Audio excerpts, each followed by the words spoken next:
So it's Danny Flexen here for Seconds Out. Delighted to be joined by the English light heavyweight champion, Ricky Summers. Ricky, how are you, mate? Good, thanks, Dan. Yeah, really good. Thanks for getting me on the channel, buddy. No, I wanted to for a while, but obviously no better time than a week after you won that English title against Joel McIntyre. Third title shot, third time lucky. Yeah. How happy are you? How relieved are you that you got over the line and you got a title? Well, I was over the moon. It was then or never. You know what I mean? Because to this day, I still, the fight was close with Dan Azeez. I lost fair and square with Bully on. It was just the experience at the time. He was the better man on the night. With Dan, it's a little bit different. I had that experience, and I still to this day feel like I nicked it. But obviously, he got the decision. He's gone on to the big things, and fair play to him, credit to him, and he's a great fighter. I like what he's doing. You know what I mean? He's just become European champion. But going back to myself, if I'd have lost, obviously to Joel, it'd have been the end of the road for me. So it was a must-win fight, and it was a fight that before I got mandated for the fight I wanted, but it was a fight that I always knew.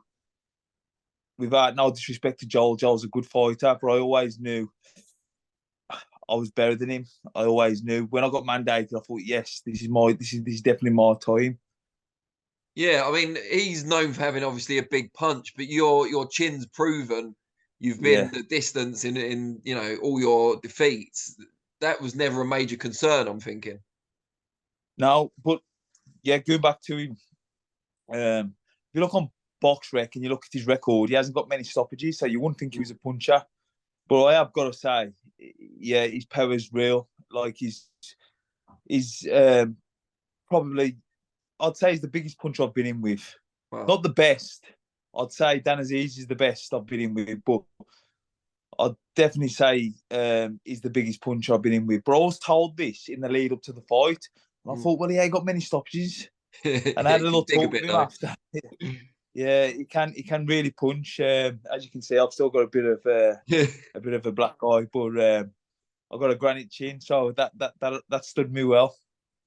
And you were saying And about the defeat to Dan Azeez, and same with the Andre Sterling one. It seemed like you had quite a lot of time out the ring before fighting those guys. Has that been a bit of a problem in the past, the inactivity? 100%, yeah, definitely 100%. And people look at these, and it's a blessing in disguise, really, because they'll look at like I've lost to Andre Sterling and stuff. And honestly, Dan, if you'd have seen what I've done to make the weight for that fight, it wore me in there. Like I should have never have boxed. I had too much going on behind the scenes, and what I've done to make the weight and stuff for that fight, it wore me in there. Like after I dropped him, I had nothing in the tank. I got cut. It was a terrible performance. And then I boxed the GB kid, Lawrence Zwacky. Yeah. He was a good kid. I'd sparred him up at GB as an amateur and stuff, and he was a good kid, nice guy. But what I've done to make weight with him as well, and people look at them back at them fights and think, oh, he ain't all that. But I've got a nutritionist on board and that now, Sam McKenzie, a leading nutritionist, and it's made a massive difference. It's changed my whole because I've always known I had the ability, Mm. but obviously with it's no secret I'm a big lad. I walk around big and stuff, and obviously making 12 and a half stone, it takes a lot out of you if you ain't got the right people around you and doing it right. And when I boxed Andre Sterling, I could kick myself because I knew I should have pulled out of the fight. What I've done to make that weight. So looking back at my record, I know I'm better than what I am. If you know what I mean. Obviously, I took the bully only fight 13 fights in the top in the bill at the O2. It was just overwhelming for me coming from small shows, and he Yeah. was the better man on the night. Then obviously I boxed Andre Sterling. I could never watch that fight back because I knew what I'd done, and I was in the middle of leaving gyms, and that I wore right. I'd only trained 3 or 4 weeks for the fight, and the same happened with Lawrence Zwacky. But you give me a good notice for the fight, give me a good 6, 7, 8 weeks to get my weight right, and now I've got a nutritionist on board. I'm an hard man to beat. Once you got a nutritionist on board, what were like the biggest things you were doing wrong? Just just the foods, just the foods that you think you can't eat and stuff like, and I was always in a calorie deficit. I was always starving my body. Where now these nutritionists, like Sam McKenzie, he's a lead. He works for Jack Cattrall and people like that. He knows what he's doing. It's a bit expensive, but it's worthwhile. And yeah, I was eating. I was going into fights. You know, I was carving up properly. I was having the right electrolytes, and I was just flat on the night. And it was till I got the draw with Lawrence as Wacky. Lawrence is Wacky. That's how he pronounced his name. I knew I had to change things because I knew it wore me in there. Because in the gym, I'm sparring top level fighters, world champions, former world champions, and doing more than on my own with them. When I'm up at like 13 and a half stone, it's just when I was cutting that last bit of weight, and then I was just drained after 2 or 3 rounds. But now I've sorted that, and you see the best version of me. Who's the best you've sparred? You can pick out like 2 or 3 if you want, but it'd be good to know. The best I've sparred is my stable mate, and I hate just saying it because he's my stable mate, Zach Parker. He's by far the best as well. And I've sparred with, obviously, I was Froshy's main sparring partner for the Groves too. I've sparred Callum Johnson, Nathan Cleverly. Sparred a lot of good fighters, and that's just a few to name. But the best is Zach Parker. Oh, Frosh will love this, won't he? Like he hasn't got enough to moan about. He just stayed perform. He just stayed perform to what we've seen in the gym and that. Obviously with John Ryder, but he had a few injuries, and I ain't sticking up for him because he's a stable mate, and he'll come back. I'm sure he'll come back, and he'll come back stronger. How important is it for your career being in that gym as well? You've got Zach Park, you've got Leonard Clark, of course, more talent than you could kind of shake a stick at. It's really impressive gym at the moment. It's booming at the minute, and yeah, you got my good friend Tyler Deney, Ejaz Mohammed. He's fighting for the British tonight. Yeah, it's booming, and we're always pushing against one another. You know, it's changed me since I've been there. I've had good performances. I had my first fight under him with Dan Azeez. Like you say, that was a close fight, considering what he's gone on and done. You know, stopping Jose Burton after he boxed me, and Rocky Fielding. He's just going through everyone, and credit to him. He's a really good fighter, but it just shows you what level I'm at. Like, I feel like I'm the only person to really push Dan Azeez to the wire, like losing on a split decision. And, you know, he's improving, but so am I. You know, and who knows? We could probably meet again. You never know. Well, he's just won the European title, hasn't he, out in Paris? So that'd be a great kind of target for you. Yeah, it'd be brilliant. I mean, my goal personally is the British. And if he vacates that, or if he holds that, you know, I'd love another crack at it either way. That's my dream. That's my goal. Has that always been the case? Like, did you follow boxing as a kid and you were into the British title, or has that come later on? Yeah, as an amateur, I boxed at the time. It was England. I boxed for England and stuff as an amateur. I had 63 amateur fights, and I won 50 of them. I've done well. But every time I got in the ABAs, I used to suffer. I used to overthink things, and you know, suffer with my nerves a little bit, and I'd always lose like in the quarters and stuff, and never got to that point. So going over as a pro, and you have a few bad decisions in the amateurs, and going over as a pro, I thought, you know what, I'd love to win the English. That was my sorry, I sent a message. That was my goal. But obviously, I got the call to fight Frank Bullione as a voluntary for the British, and then as soon as I boxed him, I wanted that title. Then that's what I thought. You know what, I can do this. But it's still in my sights, yeah. And that kind of anxiety you used to suffer with the ABAs in the amateurs, how did you kind of address that? Because obviously you're not finding that a problem now. Yeah, I've always had a bit of self doubt, and over the last few years, I've been working with a mind coach because you need that little 1%.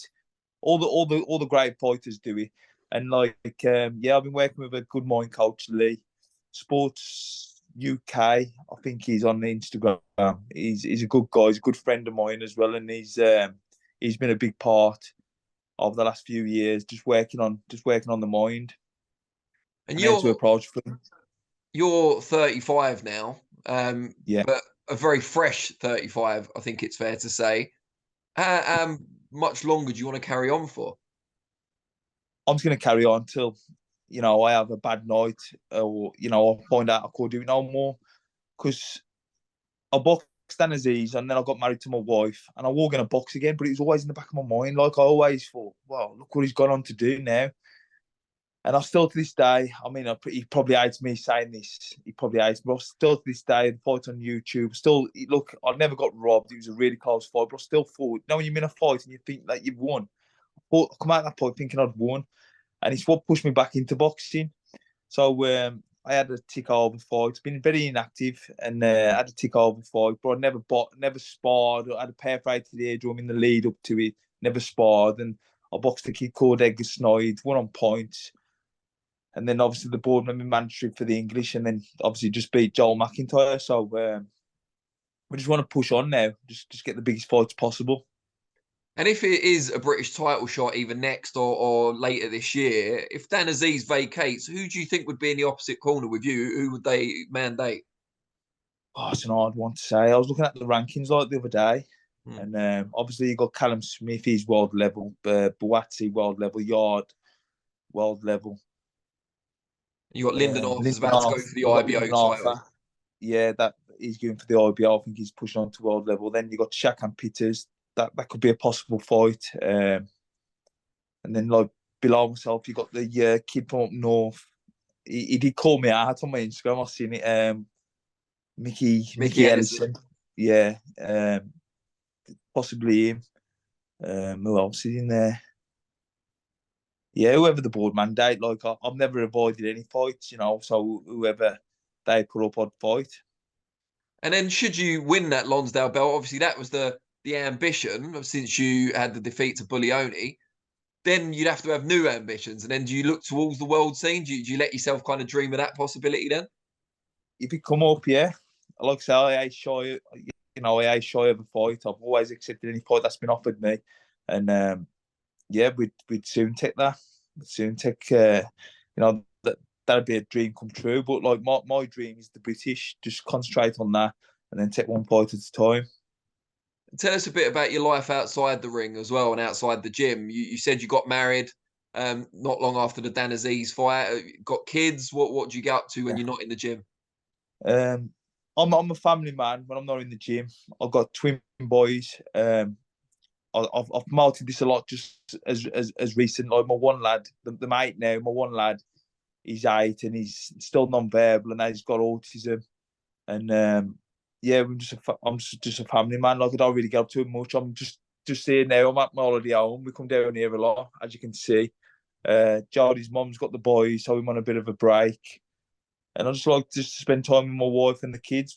I don't go out much with my friends and that now at this age, but yeah, but I ain't really got any hobbies. I just love being in the gym. I'm always keeping myself fit, always training. I've had a week off since the Joel McIntyre fight, just let my body heal up a bit, and I'll be back in next week and ticking over and seeing what's next for me. What's it like with your son, who, as you say, he's autistic, non-verbal?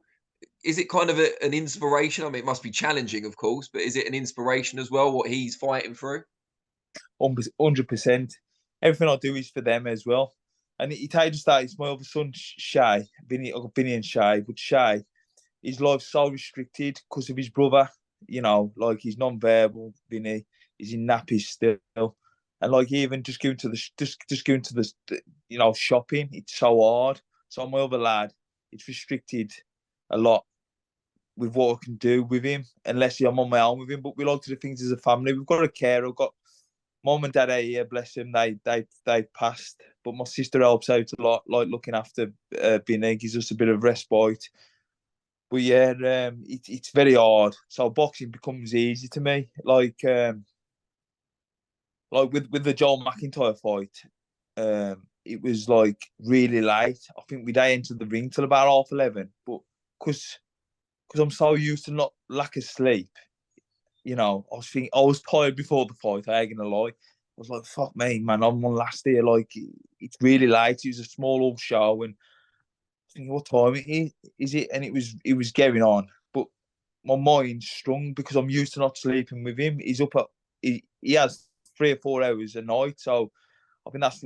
I was just thinking that. I was thinking, well, look, I can last on 3 or 4 hours sleep, so I ain't gonna be tired when I get in that ring. And Yeah, how aware are they of what you do, what your job is basically as a boxer, and what you've achieved? the kids, yeah, they look up to me, especially my lad, my lad Shay. When I boxed Dan Azeez, I promised him that English title, and it took me 2 years waiting around and getting it back. And I'm a man of my promises, and I've said this on my social media. I really promised it, and he loves to draw, and he drew the English belt, and that. But before I boxed Dan Azeez, and he put on the new. And when I did win it, I was devastated for him, and I promised him. I said, "I'll get it, yeah. Don't worry, we'll get that title." And yeah, I went and done it. Went and done Oh, it for him, brilliant. and he was over the moon. As you've seen, I don't know if you've seen the videos. Like when I was just overwhelmed because I don't want to get too much into this, Dan. But what happened behind the scenes leading up to that fight?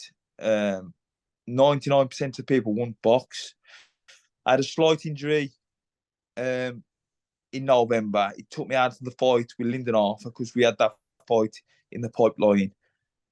I had a really good physio come on board, and my injury's bulletproof now. But I'd never boxed with the injury. I've done all the sparring, but I hadn't boxed with the injury. But I was feeling great in camp, and there's a local kid, unbeaten light heavyweight, really good kid, and really good sparring for Joel, big puncher. Unbeaten, I don't really want to say names, and we were sparring, and I clipped him, like knocked him out. It was a bad knockout, and he had to go to hospital, and he had a bleed on the brain from that. So I had all this on my head going into that fight, and it was just like I say, 99% of the people wanted to have gone in. I had that injury where I hadn't fought with the injury, I'd sparred with the injury. Then I really much about all that on the back of my head, and yeah, but I just promised my lad that English title, and there was nothing stopping me. Like I say, that was going to be, that was going to be. I was winning no matter what. Yeah. And are you a full-time pro at the moment, or do you still have to work on the side? Now I got my own business. I process catalyst converters. Okay. So I've got a few people working for me, and that now it took me like 15 years to get my bit. I've always worked for myself, and we do well. But yeah, that if I was to work in a factory and work full time for someone, I probably wouldn't be able to do the training that I do, and have the top nutritionists, the top S&C coaches and stuff. So I'm quite blessed in that sense, but I still have to work. You know what I mean? Because my job's very demanding, and I still have to keep my customers happy and stuff. So yeah, it's a fine balance. I am part time with my boxing, but when I do get a fight date, I do kind of lean my days out and train around it. Like, Brilliant. And just before I let you go, just tell people out there how they can find you on the different social media platforms. I think I'll probably follow you on all of them already, but how can the fans find you? that's good. Ricky Summers on Facebook. I don't really use Twitter much, and I think it's Rick's the Summers on Instagram. And yeah, start following me, people, because yeah, I put a bit of stuff on there on my old social media. I never used to, Dan, but the way things have gone, obviously with like the likes of Tommy Fury and like all these people, it's all from the internet. So like, I'm more of a family man, a laid back man, just like. But I have noticed you have got to start using social media to get your profile out there. Yeah, it's just a way for people to kind of see you directly rather than having to go through press releases and, events and conferences and stuff like that. They can get to know you a bit more directly. Yeah, Oh, definitely. great stuff, Yeah, mate. so give me a follow, people. Yeah, I'm sure they will. Mate, I really appreciate your time. And yeah, let's really do this appreciate again it. before the next fight. Yeah, really appreciate the interview, Danny. I've followed you for years on Seconds Out, and one of the top channels. I've subscribed to you on YouTube. Watch a lot of your interviews, man. Top man. Well, make sure you watch your own one, won't you? I don't like listening to my voice. I'm too Oh. common, proper black country boy. But We've all got yeah, regional accents, haven't we? That's England for you. Do you know what I mean? But yeah, the yeah. Americans won't understand me or you, so it don't matter. Oh, Don't worry about it. I don't think English people can understand me, but I am what I am, and I've called Well, the I same. can. So the interview's been fine. It's all right. Top man, Dan. Thanks Cheers, ever so mate. much.